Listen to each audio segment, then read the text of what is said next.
একটা ছোট শান্ত গ্রাম। গ্রামের শেষ মাথায় মাটির রাস্তার ধারে দাঁড়িয়ে আছে একটা পুরনো আমগাছ।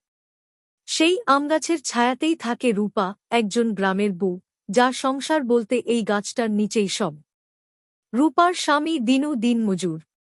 নিয়মিত কাজ মেলে না, তাই ঘরে ভাতের হাঁড়ি জ্বলে না অনেক দিন। ভাঙাচোরা কুঁড়েঘরটা ঝরে ভেঙে যাওয়ার পর থেকেই রূপা আর দিনুর রাত কাটে আমগাছের নিচে।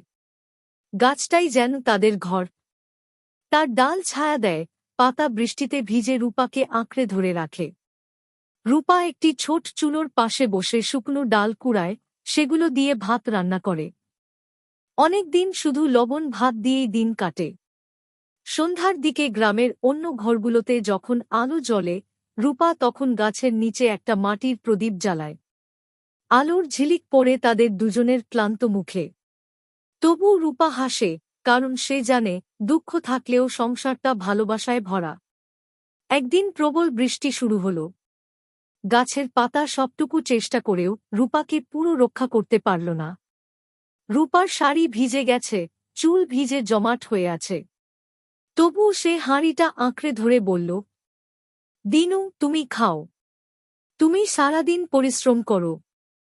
দিনু চোখ ভেজা কণ্ঠে বলল, তুমি না খেলে আমি খাবো কিভাবে?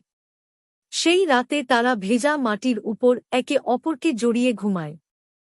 গাছটা যেন পাহারাদারের মতো তাদের মাথার ওপর দাঁড়িয়ে থাকে। পরের সকালে গ্রামবাসীরা রূপার কষ্ট দেখে এগিয়ে আসে। কেউ বাঁশ দেয়, কেউ পলিথিন, কেউ খড়। সবাই মিলে একটা ছোট ঘর তৈরি করে দিল। রূপা গাছের দিকে তাকিয়ে হাসল। তুমি ছিলে আমার প্রথম ঘর। আজ থেকে তুমি আমার আশীর্বাদ।